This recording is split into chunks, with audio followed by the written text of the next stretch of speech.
محفلونه ورته تم شي داسې دی او که ځواني ترې نه هم لاړه شي نو زه دی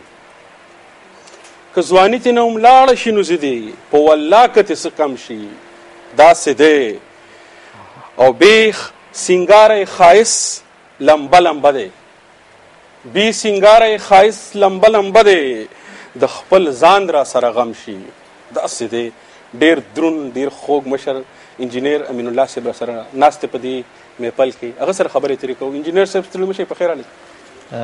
بسم الله الرحمن الرحیم ښاغلی نزار صاحب په لومړي سر کې تاسو ته او د شمشاد نړیوال ټلویزیون ته ټول لیدونکو او کتونکو ته د زړه له کومې نیکې هیلې او سلامونه وړاندې کوم او خوشحاله یم چې نن په دغسې یو غونډه کې چې هغلته قومي مشران پښتانه ورونه ځوانان راټول شوي دي ګډون لرم ښاغلی نزار صاحب زه هم په خپل وار سره په لومړي سر کې د ښاغلي نجیب الله څکمني څخه ښاغلي حاجي صاحب داود نه زیاته مننه کوم چې موږ ته د الاین له ښار نه بلنه راکړه او په دغه افتتاحیه غونډه کې موږ ته د ګډون حق راکړو زه د دغې سوپر مارکیټ او د دغې هوټل چې دوی افتتاح کړی دی جوړ کړی دی د دې مبارکي دوی ته وایم د دوی قوم ته وایم د دوی ولس ته وایم او خصوصا د دوی والد محترم چې زموږ تر څنګ ناست دی دوی ته وایم او خوشحاله یم چې په داسې یوه غونډه کې له تاسو سره ګډون لرم انجینر صاحب بلا ډېر افغانان ډېر پښتانه ستاسو په شان مشران هم دلته کې شته څنګه کولی شو چې موږ په خپل وطن کې د امن لپاره د سوکالۍ لپاره د ودانۍ لپاره دلته چې په متحده عرب اماراتو کې کوم میشه افغانان پښتانه دي کارو ښاغلی نزار صاحب ډېره مننه ستاسو ډېره اهمه پوښتنه وکړله زما په فکر سره او زما په ان سره په اوسني عصر زمان کې چې کوم پښتانه دي او که د لارې پښتانه دي او که د بر پښتانه دي او خصوصا د افغانستان دغه بېوزلي افغانان چې دي د دوی دپاره پکار دي چې هر سړی د خپلې خاورې او د خپل ولس په هکله مسؤلیت لري او د دې مسؤلیت ادا کولو دپاره باید هلې ځلې وکړي او دا که په ټیټه سطحه کې وي او که په لوړه سطحه کې وي نو دغه رقم غونډې جوړول او دغه رقم دغه چې نن ښاغلي نجیب الله جوړه کړې ده دا هم د یووالي یو سمبول د یو ژوندۍ بیلګه ده دلته د ننګرهار اوسیدونکي دي ختیځوال دي د پکتیا خلک دي نور ورونه دي دا سره راټول شوي دي او دغه د همبستګۍ یو سمبول دی زه غواړم چې دغه سمبول او دغسې نوښتونه چې په متحده عرب امارات کې وخت په وخت افغانان کوي د دغه په افغانستان کې هم وشي نو دا به هغه لومړي قدمونه وي د افغانستان کې د اقتصادي پیاوړتیا دپاره د یو پرامن او باسواده افغانستان د جوړولو دپاره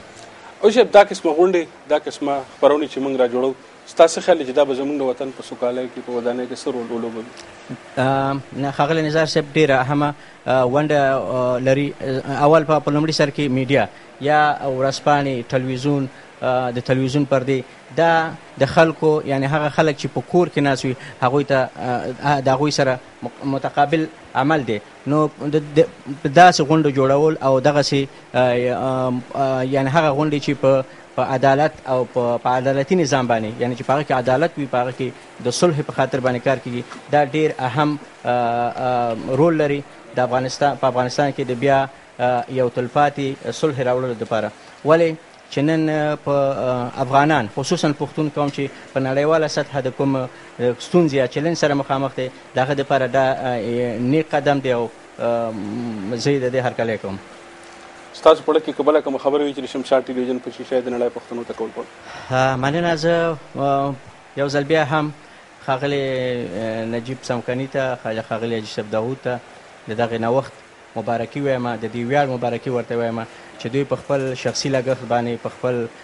په مالی لګښت باندې د خلک راټول کړي دي د افغانان راټول کړي دي د مصرف نه د الی نه د ابوظبي نه د دوبۍ نه دا دوی یو نوښت کړی دی زه د دوی ویاړ مبارکي دوی ته وایم او بیا د شمشاد نړیوال ټلویزیون چې دا ټلویزیون زموږ د ټولو ټلویزیون دی دا داسې یو ټلویزیون دی چې دا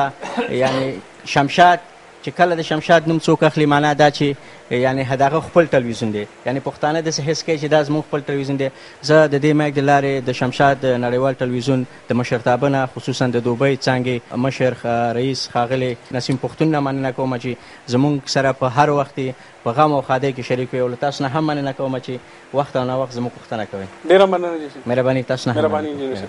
نحمده ونصلي على رسوله الكريم اما بعد أعوذ بالله من الشيطان الرجيم بسم الله الرحمن الرحيم. محترمو راغلو ملمنو